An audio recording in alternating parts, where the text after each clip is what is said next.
Meet the team. This presentation was brought to you by Rosemary, Antonio, and Madison.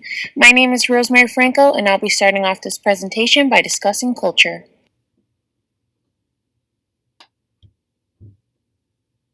Culture is defined as the customary beliefs, social forms, and material traits of a racial, religious, or social group. Please keep in mind that an individual can belong to more than one subculture within his or her major culture.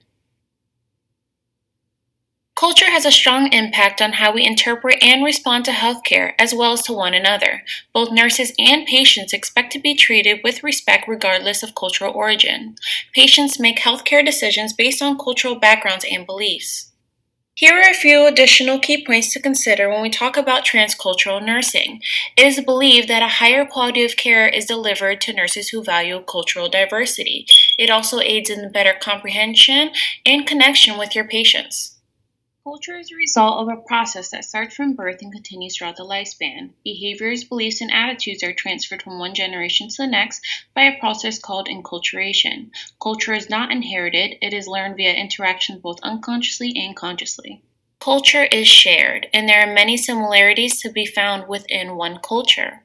Some examples are listed to the left, like values, norms, beliefs regarding health and illness, language, communication, customs. There are also common links to be found within cultural groups. This can range from ethnicity, gender, language, religion, location, nationality, sexual orientation, class, and race. Transcultural nursing is the delivery of nursing care that goes beyond cultural boundaries with the use of cultural awareness and sensitivity. You consider the patient's cultural beliefs as well as advocating for them. Education and continued education are going to be your framework for transcultural nursing success. Being able to learn about those cultural patterns of beliefs and values will aid you in not only working with a diverse population, but also caring for one. Developing cultural awareness is the first step in becoming a cultural competent nurse. You must understand the client's perspective on the healthcare system. Nurses must also understand their own cultural background and their own potential prejudice and biased views on others. Cultural sensitivity starts with awareness and knowledge. Also refers to the willingness, ability, and sensitivity in regards to understanding people with different backgrounds and cultures. Cultural appropriateness is where your knowledge turns into implementation. You take everything you've learned from cultural sensitivity all the way to cultural awareness in order to tailor your care and act on your patient's specific cultural needs. Cultural competence is developed over a lifetime as a nurse continues to obtain knowledge and develop cultural skills through various patient encounters. Nurses are considered culturally competent when their care meets the patient's cultural needs. Cultural imposition is when there is a belief within a person that their culture is superior to all others. On occasion, they may even force their cultural values and beliefs onto another person or patient. Barriers can include stereotypes, prejudice, and discrimination. This can range from fixed ideas, often negative, irrational views that belittle, or unfair or harmful actions towards a person based on an association with a specific group. There is a difference between stereotypes and generalization. The difference is the usage of the information, not the context. I have provided you with an assumption and a nurse's response in a stereotype and a generalization. Touch can be misinterpreted or considered inappropriate in some cultures. The distance required to maintain a comfortable personal space varies widely from one culture to another. Eye contact communicates different messages to different cultures. There are 12 domains of cultural assessment per the Purnell model of cultural competence. Overview, inhabited local bodies and tomography overview, communications, family roles and organization, workplace issues, biocultural ecology, and high-risk behaviors. The last 6 include nutrition, for example, dietary practices, pregnancy and childbearing practices, death rituals, spirituality, healthcare practices, and healthcare practitioners.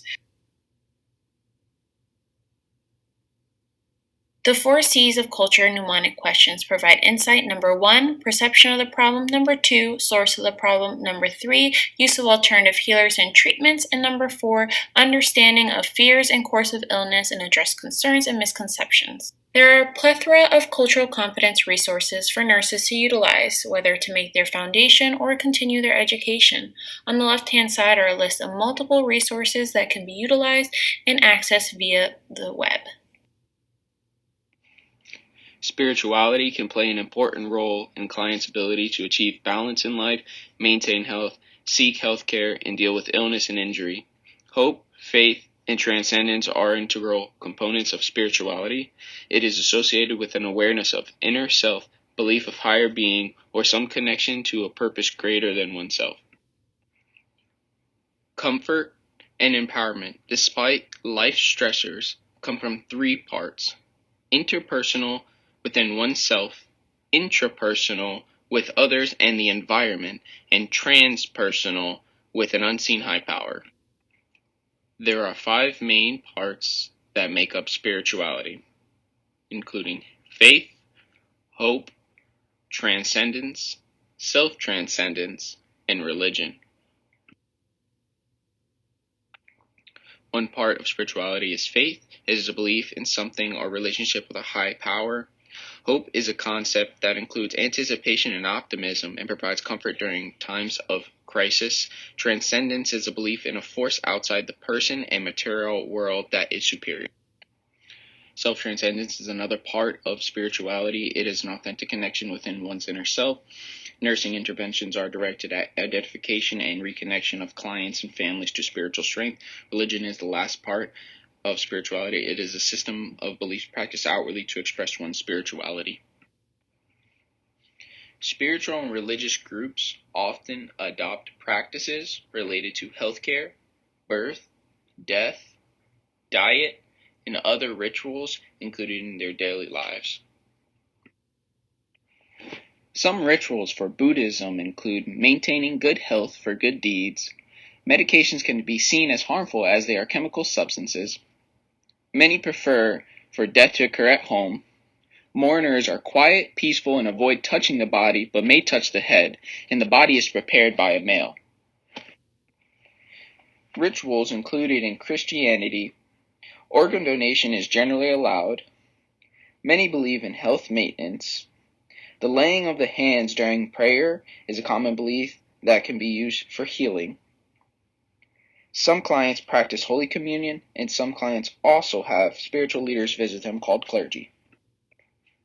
Sikhism rituals include female patients often prefer to be examined by other female healthcare providers, and having to remove undergarments can be very distressing for them. They also use religious symbols or devotional prayer, and may not permit cutting or shaving of the hair. Navajo rituals include often viewing health as holistically, might adhere more to wellness interventions than disease prevention, may attempt to correct poor health using symbols, stories, songs, rituals, prayers, and paintings, a practice known as blessing way. Rituals of Hinduism include decisions being made by the community and by senior family. Illness can be a cause of past sin. Patients might decline porcine derivative medications. Patients might want to lie on the floor while dying and head facing north. And the body usually is handled by the same gender. Rituals of Islam include patients viewing health as fatalistic at times, patients often avoiding organ transplants and viewing pain as cleansing. Patients might decline porcelain derivative medications and avoid alcohol and pork, and the body can be washed and wrapped in cloth by someone of the same gender. Judaism rituals include refusing treatment on the Sabbath. On the 8th day after birth, males are usually circumcised. It is often an obligation to visit the sick. They often decline autopsies. And rituals for Mormons include patients avoiding alcohol, tobacco, and caffeine, children being baptized at the age of 8. Patients might recite a confessional or affirmation near death called the Shema, and patients often visit. Christian Science rituals include Patients often rely on Christian Science practitioners. They avoid Western medicine and interventions. Cremation is allowed, and organ donation is up to the individual. To meet a client's cultural needs, a nurse must first perform a cultural assessment to identify those needs, including cultural background, health and wellness, family patterns, nutritional patterns, meaning of pain, and death rituals. A great assessment for nurses to do with a cultural assessment include the 4 C's. What do you call the problem you're having now? How do you cope with the problem? What are your concerns regarding the problem? And what do you think caused the problem? As a nurse, you want to assess nonverbal behaviors, understanding that nonverbal behaviors vary among cultures. Assess the client's gestures, vocal tones, and inflections. Observing the client's interactions with visitors can provide the nurse cues to the client's nonverbal communication type. A spiritual assessment is essential when taking care of a patient. It includes a primary self-reflection, initial identifying the patient's religion, and focused ongoing risk for spiritual distress. You can use the FICO tool, which stands for Faith, Implication, Community, and Address, to help guide a spiritual assessment for the patient. Patient-centered care is another essential part of healthcare. You can use the Learn Assessment tool to communicate to promote culturally competent care. Listen actively to the patient. Explain the healthcare professional perception of the problem. Acknowledge differences and similarities. Recommend treatments and negotiate with the patient to involve medical recommendations. When performing our health assessment, we should ask questions pertaining to their spirituality and religion, such as, do you have family around? How are you handling your diagnosis? What is your faith or beliefs? Do they help you cope? Do you belong to a faith community? There are cues that a person is in spiritual distress. They can be verbal, such as asking for a prayer. Nonverbal cues can be disguised as neediness. Environmental, like a Bible or rosary, and situational cues such as facing death. Pain is viewed in a variety of ways depending on each culture. As nurses, it's important to respect our patients' wishes regarding their care while withholding judgment on their expression of pain.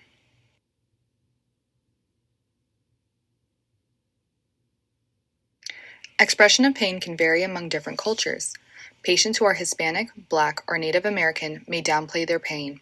Middle Easterns may be more expressive about their pain.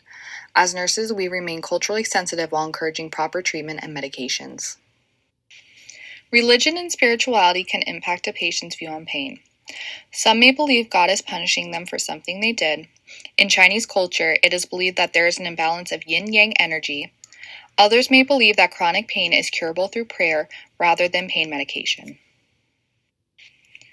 There is a large mistrust in opioids across diverse populations. Fear of becoming addicted to pain medications is a large concern, as well as opioids are narcotics hastening death rather than bringing comfort.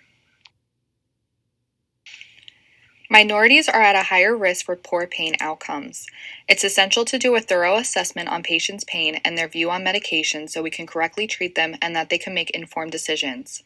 No matter what, patients always have the right to refuse medication. Different cultures use alternative pain management, such as acupuncture, cupping, herbal remedies, yoga, and prayer.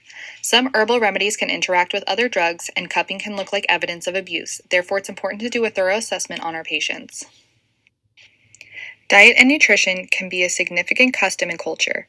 Food can be used for traditions, religious purposes, or healing measures. There are also some religions and cultures that limit or prohibit the intake of certain products.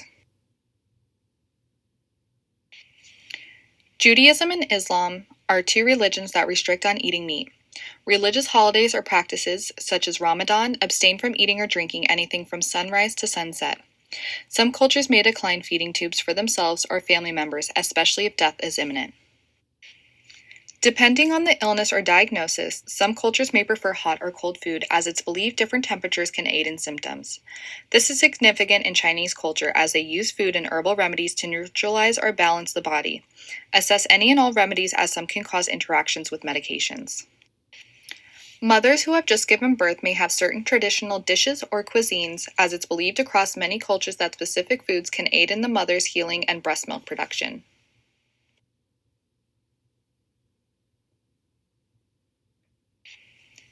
Language barriers can hinder the understanding of patient education, pain management and treatment, and long-term health.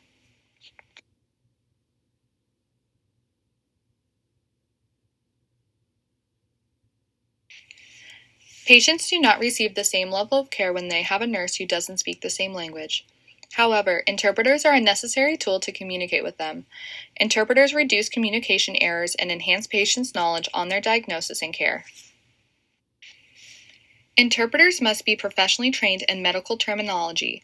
Thereby, family members aren't sufficient in translating. Nurses who are already bilingual can take a 40-hour course to become a medical interpreter. In some cultures, mental illness is looked down upon as imaginary or fake. This stigma creates a lot of shame for a patient or their family. It is more common for a patient to complain of a somatic symptom when it is related to mental illness. Oftentimes, patients may seek out religious help instead of a mental health professional. Some cultures believe in withholding a serious or terminal diagnosis to a patient. Patients may request non-disclosure of their illness, but allow their family to be informed. Otherwise, nurses must adhere to non-maleficence and beneficence and inform patients on their condition. Cultures have traditions and customs when someone has died. Judaism requires someone remains with the body until it is buried and to be washed up only by the same sex. Islam believes in allowing death to occur without procedures and that the body be wrapped in white clothing. Hinduism believes in turning the head to the east and requires no one says anything upsetting around the body. Those who are Catholic and Protestant allow organ donation. However, many other religions do not permit or prefer organ donation. In Muslim culture, it is respectful to remain calm after a death. Do not judge the way someone grieves or their death rituals and traditions. NurseJournal.org promotes ways to improve your cultural competency. Change your perspective into a partnership relationship with your patient. Remain self-aware of any judgments you have. Seek a diverse work setting that embraces differences. And lastly, utilize your resources both online and in your textbooks.